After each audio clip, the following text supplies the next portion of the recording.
saying basically, well, I don't even want to ask the question because I might look stupid. But really, you need to ask the question. You know, here's the form. Please read it, understand it. If you have any questions, you know, certain things you can explain.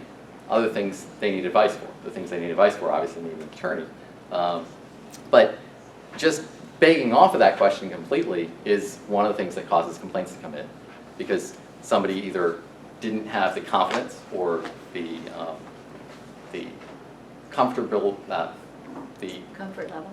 to ask you the question, or you kind of didn't let them ask the question, and then they signed a document that committed them to the largest financial purchase in most people's lives, and they didn't know what they were signing. I mean, some of the other things, and I'll kind of lead off into something that's not necessarily, basically when you do, you know, you all know what DocuSign looks like, how it works, I heard it mentioned.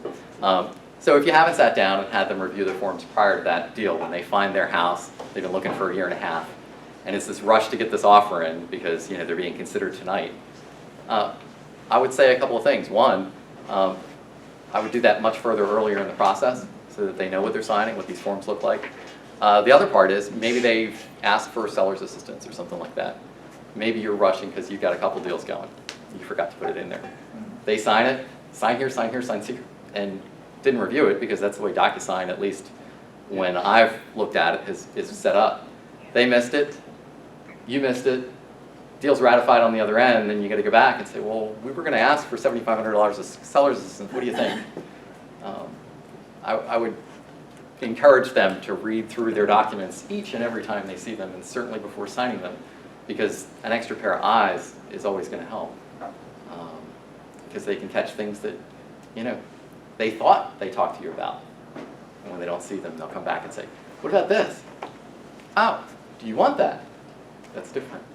Rather than it being a complaint. I talked to them, there's some text from me, you know, early on the process that, you know, this is what we wanted in a property, and then it wasn't in the end, or in an agreement, it wasn't in the end, but there was documented that it was something they were concerned about, but you've got a bunch of customers. So I would encourage you to really advocate for your consumers to read their documents. I mean, that way they know what they're signing, and you have backup, and they're happy in the end. I mean, that's really what all this is about. It's looking for communications expectations, people getting what they're seeking out of the deal on both sides, and of course, you know, real estate professionals keeping that rolling through. But thank you. Good question. Well, I think, to me, I think what I see a lot of it out there, and I know we as brokers have to go through the broker supervision class, and so do team leaders. And I know what we learn in there, and it's pretty serious, you know, what you need to do to supervise, but I feel like there's a lot of brokers out there that aren't supervising. So you go through and you're not that educated, and then you go to a brokerage that really doesn't supervise the way that they should or train the way that they should, and that's where I feel like it kind of gets broken down, and you know, there have been times I'm trying to call a broker and I can't, they don't even have a voicemail, you know, and the phone just rings and rings and rings. So I feel like possibly even the broker education or the broker supervision part could be a little bit more.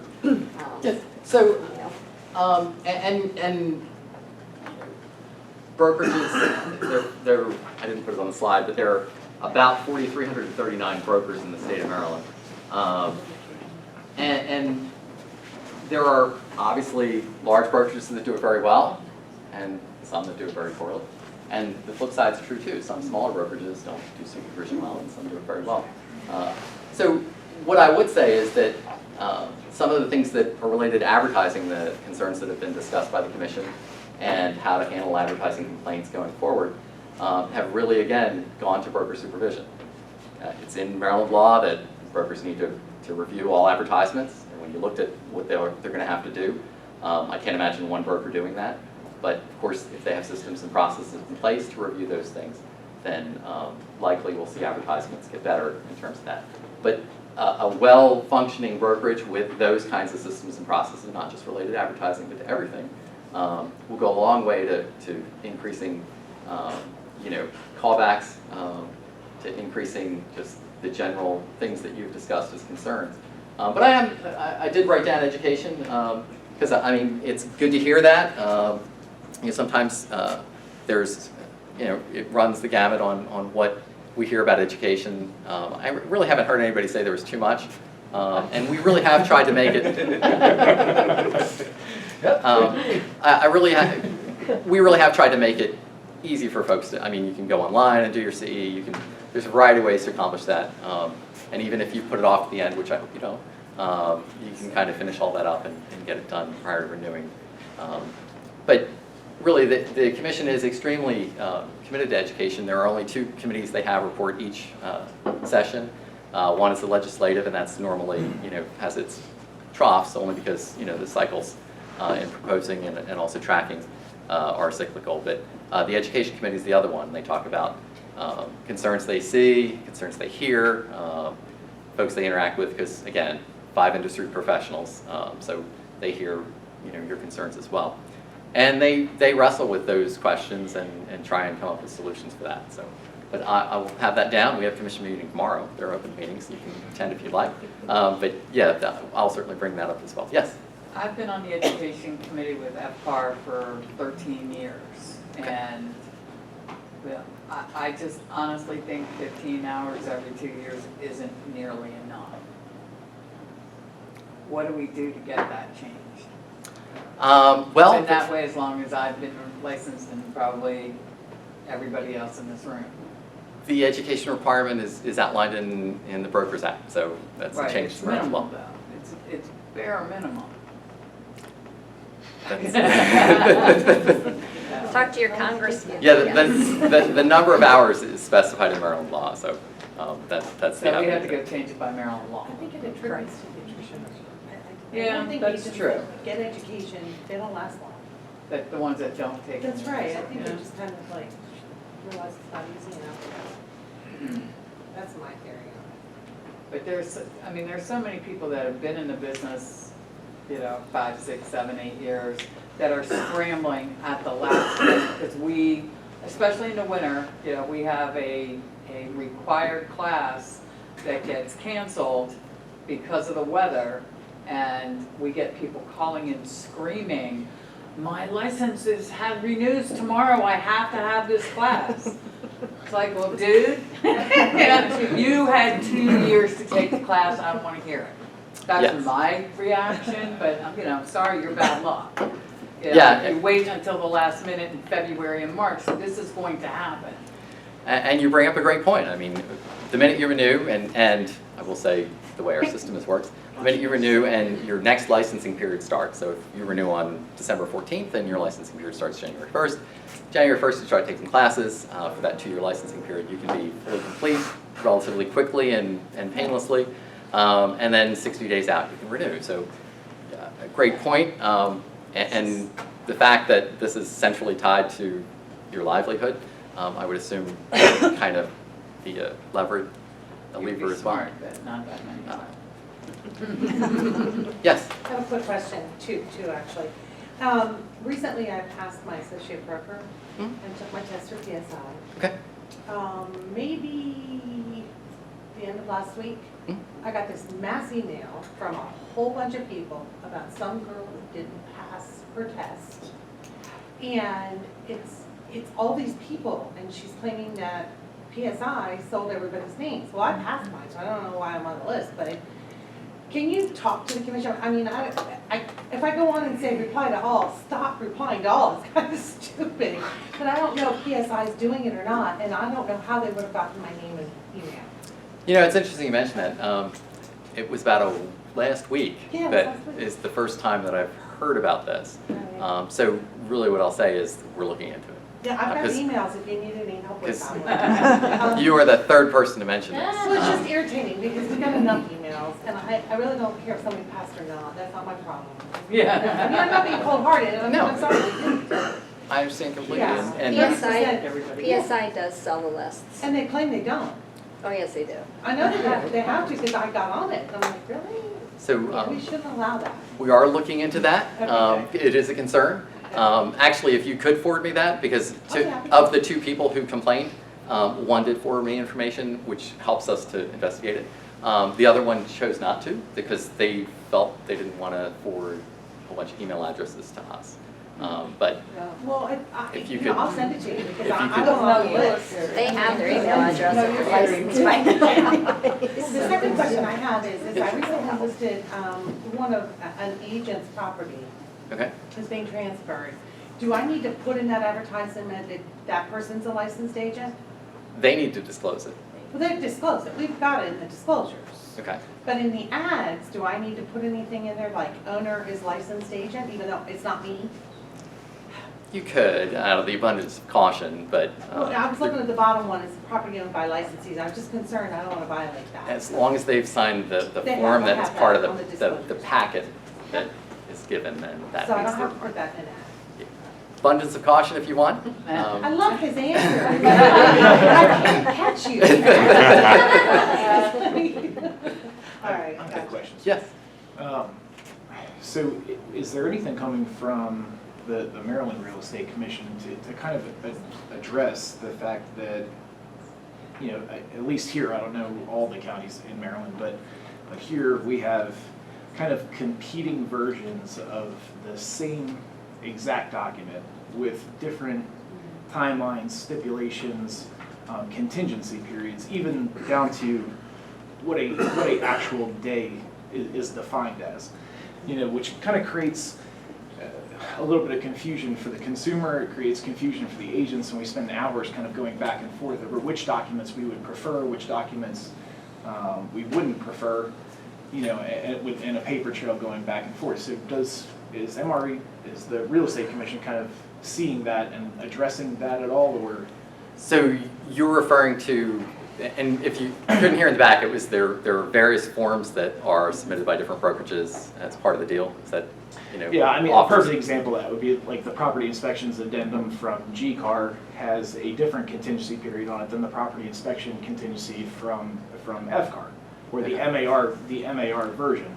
So Montgomery County agents like to use one with a 3-day contingency period where if the seller doesn't respond, the seller has agreed to basically fix everything. Right. Whereas here, you know, the MAR version has a 5-day contingency period. If the seller doesn't respond, then it goes back over to the buyer to make a decision whether they want to move forward or not. So there's a little bit of a, so, you know, and one says that you are supposed to use it with the G-Card doc, but it doesn't say that you have to.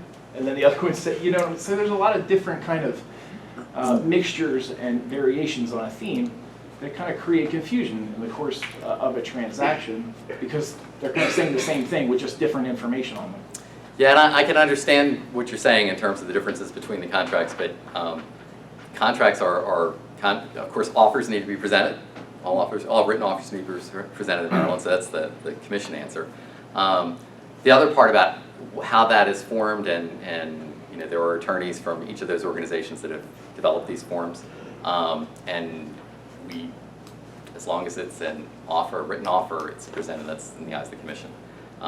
So the inconsistencies between the forms which cause confusion and, you know, issues perhaps are something that is kind of outside of what we do. We do review them if they come in as part of a complaint, but I know I didn't give you the answer you wanted, but sometimes Yeah, that's. well, I mean, I just wonder because the Real Estate Commission does put out certain things about certain forms either not being necessary, more like we said, the understanding who, you know, agents represent isn't required form unless certain circumstances. So I didn't know if that was a Real Estate Commission issue or individual, you know, local board kind of issues, you know, or whatnot. So, Well, I mean, it, so the understanding who agents represent, the open house disclosure is absolutely required. the DLLR. Yeah. Yeah. Okay, and understanding who agents represent is, in most of the cases, the vast majority, the high 90s, something that's required. But yes. Let me take a shot at answering that question. Sure.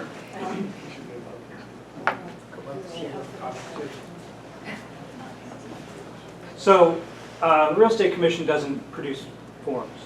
That's Maryland Realtors, the band formerly known as Maryland Association of Realtors.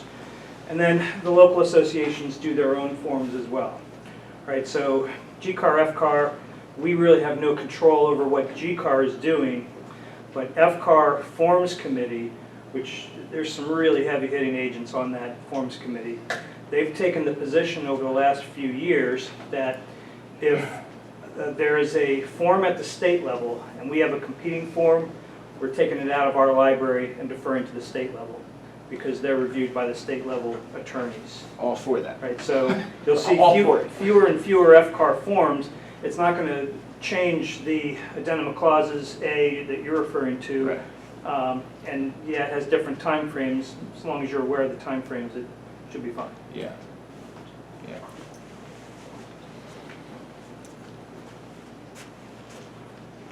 So Yes.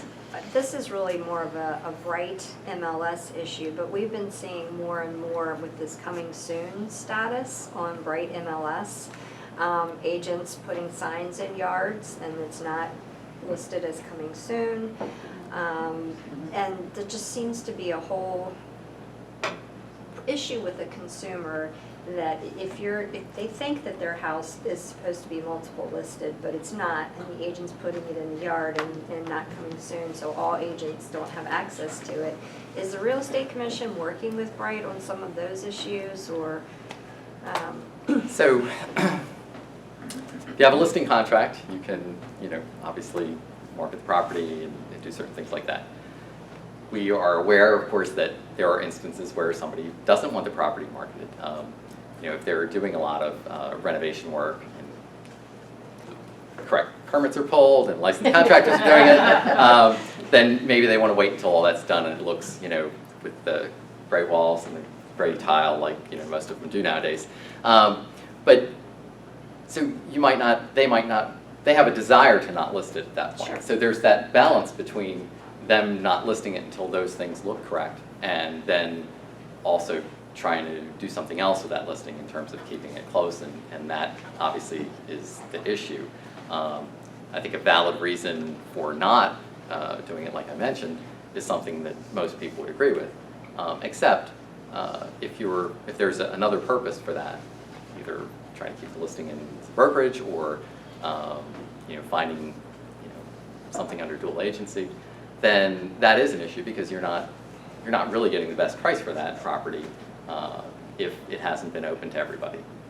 As a seller, I would want those things done. I would want it marketed to the widest variety group of folks possible to get the highest price and multiple offers and all those things we crave. So the commission's talked about it, and there's and it's dated, but it's still applicable. The coming soon information sheet on our website. But I understand what you're saying. Usually what happens if we get a complaint that comes from somebody, another agent, whoever, there's a sign in the yard and it's not listed or it's listed as coming soon. Our first question is there a valid listing contract? And then if that can be produced, that's kind of the first step in answering the question. But there are other concerns, and in some cases we have seen coming soon that we've gone after and there isn't anything to back it up. In that case, we take action. So, Good. I'm glad you guys are working with Bright on that too, because that just seems, especially in this multiple offer environment, we're seeing more and more signs going up, and the agents are like, I can't find this listing. I can't find it. well, and I won't say that we get most of our leads from agents, from other agents who see this. We don't get any kind of report from Bright that says these are the coming soon properties or anything like that. So if you see something, say something. And that is part of the Brokers Act too. If you see something out there that's doesn't look right, doesn't feel right, that you have a question about, contact us because we do look into all those things. Is there any rule that says, so if I take a listing, we're not going to probably go active for 6 weeks because they're doing whatever. I can put a sign in the yard the minute I have a listing agreement signed? If you have, No. Okay. Right. It's got to be marked. When It's gotta be can marked, I put that sign in the yard? when it's active. When it's active? Yeah, you have a listing contract, it's coming soon. But if you don't want calls and you don't want anybody to see it, then is it really, you have a valid document with a seller. Mhm. So it's your listing. Right. And you can put coming soon if that's what they have decided they want to do. And you know, from my perspective, abundance of caution again, I would want something in that listing contract. You know, seller, I do not want this property listed until, or marketed until X date. Right. Because that way, you know, if somebody comes and says, you know, later on, you know, the market, let's say you had it coming soon, and they didn't want it marketed for a month. Just say that. And then at the end of that month, 2008 happens again. They could come back and say, I had a listing contract, you didn't market the property, I got a loss, you know, the house was worth this much before, it's worth this much now. I know I'm taking this and running with it, but you know, there are all kinds of things that can be that complaints can be So received when about. can I put a sign up legally? I mean, according to, all right, I'm 6 weeks out. 3 weeks out, 21 days, which is what our Coming MLS says, we can put it in as coming soon. Can I put the sign in the yard there with a rider that says coming soon? Yes. But I shouldn't do it before then? Unless you have specific written permission from the seller that that's what they want you to do. But then you cannot show the property. and Right, that's I know not- I can't show. And that is not in the best interest of them to do that, so. No, I agree. It would be our recommendation not to do that. And you're gonna get a bunch of complaints from agents who go through and see your sign, Mhm. and now they're gonna be calling me, and and then we have to back that up with paperwork from the seller, which Yeah. isn't gonna be in the best interest, so. Then I'd be having a conversation with you about what we should be doing. No, I So, just, because we do, we see it all the time. Yeah. We see signs up there for 2-3 weeks before it's incoming soon. And we're checking every day because our clients are saying, hey, I saw this sign now, where's the listing? And I'm like, I don't know. They've actually opened that up as an accuracy issue on MLS now. Yeah. It's on the, it wasn't there before, and it seems like they've seen that, they're getting that more and more, that you can actually say, like, no listing for a property I've seen or whatever, when you do the accuracy issue on MRIS, or on Bright, sorry. And so when you report it to Bright, they're gonna contact that agent and ask for the listing agreement immediately. Not like 3 days from now, you have to show them immediately that the seller has given permission, you know, for it not to be on the MLS. So Bright is really trying to step up, you know, and control that too. So yeah, report it to Bright. Okay. So you don't want us to put our, so like I just had one that was coming soon that activated Thursday. Well, if it's last coming week. soon, And I if put you up know- the sign like the week before with the coming Sure, soon rider. as long as it's coming soon and has a coming And it soon was in the rider and MLS. it's in there. Because then an Yeah. agent going by is gonna be able to find it in the MLS as coming soon. All right. Okay. Yeah, So- yeah, sometimes the Right. timing is. Yeah, the coming soon riders are fine, and it's gotta be in, but don't put it out and then don't have it in the MLS. Gotcha. Yes, the sign, it was in the MLS before the sign. Now, of course, Yeah. there was probably like 4 hours between when the sign was up and I put the Right. rider. Okay. I put the rider Yeah, on, That's and my okay. sign guy does not, but, But Right. they could still find it in the MLS. Yeah, but it would still Somebody matter. does, yeah. Okay. Yeah, and again, we do have the information sheet, but also a lot of things go back to, you know, what you hear said a lot, which is, you know, true and accurate picture and all those kind of snippets of words that actually, when you read the code, it applies, and if you walk down through it. Because I mean, if you think about all the things, all the mediums that you advertise on, you know, the commission, and I haven't heard anybody refute this, commissioner is able to distill all that down into, you know, a one-page sheet. Now, granted, does it cover 100% of things? No, but it really does cover about 99.9. So, you know, some of those things can be pretty easily followed without too much angst. Any other questions? Again, I thank you for having me out. I appreciate it. And again, please take the advertising checklist, use it. If you lose it, it's on our website. My card's in the back as well, because we do want you to have professional, courteous, and reasonable interactions with us. Thank you.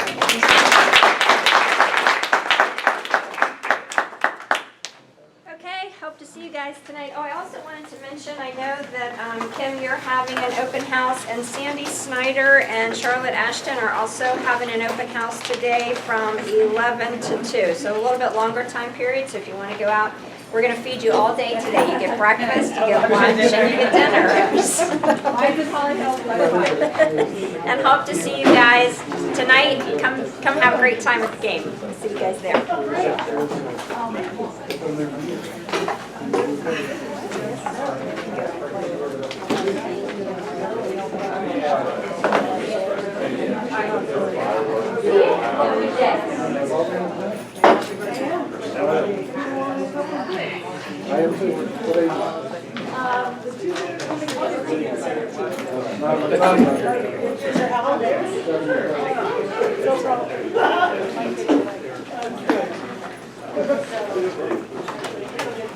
Hey,